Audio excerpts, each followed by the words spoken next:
šis ikiteisminis buvo atliekamas, yra atliekamas ir bus atliekamas griežtai laikantis įstatymų. Ir įrodymai buvo renkami tomis priemonėmis ir būdais, kurie yra numatyti baudžiamo proceso kodekso įstatymų. Tai yra, šiuo metu yra priimtas ir galiojantis prokuroro sprendimas, kuriame konstatuota, kad atsisakyti pradėti ikiteisminį tyrimą dėl Kusaitės skunduose nurodytų aplinkybių, kad jose buvo daromas spaudimas, naudojamas smurtas.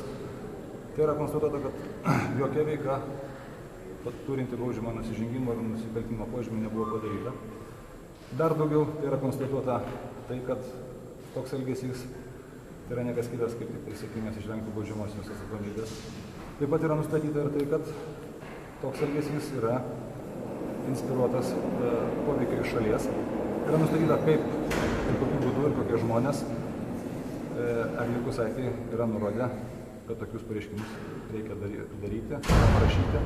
Byla yra matyti netgi, aišku, ir yra nustatyta, netgi atsiųsta tokių skundų turinys, ką jam turi parašyti. Citatos pabaiga, pacituosiu, nes neparašius tokių skundų, tavo byla baigsis blogai ir visas triukšmas nueis per nieką. Aš manau, kad aš tinkamai atsakiau jūsų klausimus. Čia taip motina pasakė. Taip pasakė jos tėvą laiškuose, kurie siųsti yra jos artimųjų. Prokurorė, tikrai aš tikiu, kad jūs neišsukinėjat rankų ir nemušėt tos merginos. Bet sakykite, ar Kusaitė buvo nuvežta į Valstybės saugumo departamento pastatą, ar ten ji buvo tardyta ir ar ten buvo nulaikytas smurtas? Aš dar kartą norėčiau akcentuoti, nors tai yra jau šios aplinkybės nekartą išdėstytos eilėje procesinių dokumentų, kurie siųsti. Jūs atsakykite klausimą. Aš dabar atsakysiu, klausykit manęs įdėmiai. Nors šios aplinkybės yra nekartą išdėstytos procesiniuose dokumentuose siųstuose pareiškėjams, kurie domisi šitą bylą, rūpinasi šios merginos likimu. Eglė Kusaitė niekarto nebuvo vežta į Valstybės saugumo departamento patalpas.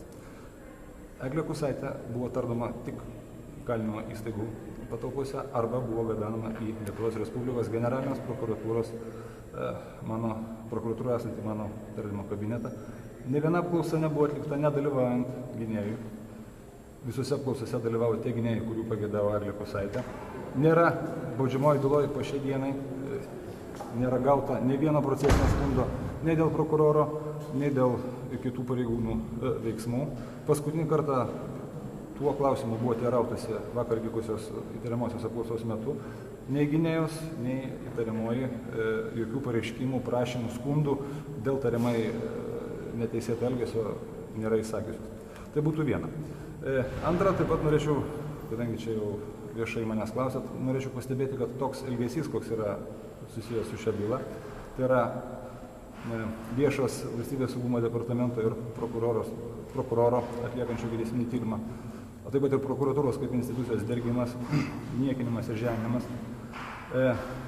Teigimas, jog Lietuvos Respublikoje atliekant ikiteisminį tyrimą galimai gali būti nesilaikoma žmogaus teisių, kaip čia pasakyti, jis nėra suderinamas su demokratinės visuomenės principais, turi nusikalstamo elgesio požymių ir, manau, yra nusipelnęs tinkamai teisiškai būti įvertintas. Kokiais nusikaltimais? Eglė Kusaitė šiuo metu yra pateiktas baudžiamas įtarimas dėl sunkių ir labai sunkių nusikaltimų, tai yra dėl dalyvavimo kuriant ir dalyvaujant organizuotą grupę teroro aktui vykdyti, taip pat ir rengimasi padaryti teroro aktą itin kvalifikuotomis aplinkybėmis. Ar šioje byloje dar bus kitų įtarimų? Aš neneiksiu, kad skirtingai negu teigia įtariamosios gynėjos, kad mes Lietuvos Respublikos pareigūnai neturi domėtis, kas vyksta kitose valstybėse.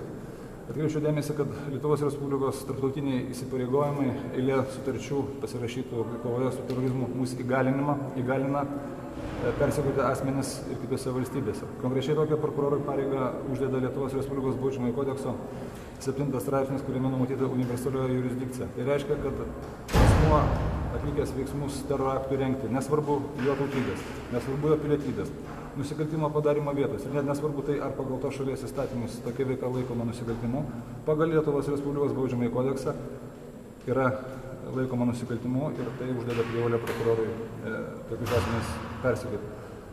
Šioje byloje jau nebe paslaptis, yra daugiau asmenų, kuriems įteikti pranešimai apie įtarimus ir kurie šiuo metu yra sulaikyti Rusijos federacijoje. Ar aišku, ką jinai norėjo susprogdinti? Pagal pateiktą galutinį įtarimą, tai buvo Rusijos federacijos strateginis objektas, tai yra Rusijos federacijos karinės bazės, kuriuose buvo laikomi ar asmenys kariavę Čečėnijos Respubliką. Tai net ne viena bazė, o kelios. Aš daugiau nekonkretizuosiu įtarimo turinio, aš pasakiau tiek, kiek pasakiau. Kokiam regione tai buvo? Aš pasakiau jau tiek, kiek pasakiau šiaip. Turi dar klausimų? Šiuo metu jam pateiktas įtarimas pagal Baudžiamojo kodekso 21 straipsnio 1 dalį kaip rengimasis ir sudėtas su Baudžiamojo kodekso 250 straipsnio 4 dalimi teroraktas strateginiam objekte siekiant sunkių pasiekmių, sunkios pasiekmes kvalifikuotos kaip siekiant nužudyti kartu kiek galima daugiau žmonių, o taip pat sukelti paniką ir išgąstį žmonėms.